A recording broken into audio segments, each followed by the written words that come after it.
नमस्कार, आप आज ह्या व्हिडिओमध्ये भारतीय आर्मीने पाकिस्तानवर केलेला एअर स्ट्राईक म्हणजे मिशन सिंदूरची माहिती पाहणार आहोत। भारताने पहलगाम हल्ल्याचा बदला पाकिस्तान आणि पाकव्याप्त काश्मीरमधील दहशतवादी तळ उद्ध्वस्त करत घेतला आहे। तसेच अवघ्या 25 मिनिटांमध्ये भारतीय आर्मीने पाकिस्तानातील दहशतवादी संशयित स्थळ उद्ध्वस्त केले। 2019 मध्ये भारताने बालाकोटवर हल्ला चढवत दहशतवादी तळ जमीनदोस्त केले होते, पण यावेळी भारतीय सैन्य दलांनी केलेली कारवाई त्यापेक्षा मोठी आणि धाडसी आहे।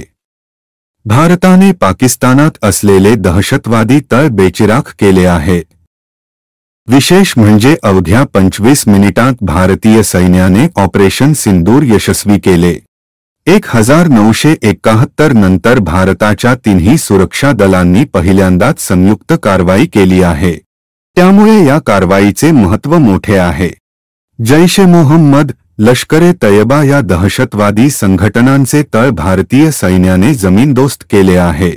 पाकव्याप्त काश्मीरची राजधानी असलेल्या मुझफ्फराबादमध्ये असणारा दहशतवादी तळही भारतीय सैन्याने नेस्तनाबूत केला आहे। मंगळवारी रात्री उशिरा भारताच्या लढाऊ विमानांनी ऑपरेशन सिंदूर यशस्वी केले। या हल्ल्याने आता मुझफ्फराबादमध्ये एक खळबळ।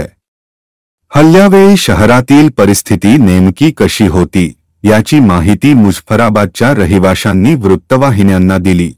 मध्यरात्री हल्ला झाल्यानंतर रहिवासी त्यांच्या घरातून बाहेर पडले आणि डोंगराळ भागाकडे पळाले। शहरातील मशिदीमध्ये असणाऱ्या लाऊडस्पीकरमधून घोषणा सुरू झाल्या। लोकांनी घरातून निघून सुरक्षित ठिकाणी जावे अशा सूचना देण्यात आल्या। एअर स्ट्राईक जमीन अनेकदा हादरली अशा शब्दांत मुझफ्फराबादच्या रहिवाशांनी एअर स्ट्राईक वेळची परिस्थिती सांगितली। आम्ही आपापल्या घरातून बाहेर पडलो, त्यानंतर एक मोठा स्फोट झाला। पूर्ण घर हादरले, प्रत्येक जण घाबरला। आम्ही लगेच घरे रिकामी केली, मुलांना घेऊन वरच्या भागात म्हणजे डोंगराळ भागात गेलो, असे 46 वर्षीय मोहम्मद शैरमीर यांनी म्हटले। दिवस उजाडल्यावर आम्ही डोंगरावरून खाली उतरलो आणि बिलाल मशिदीजवळ जमलो।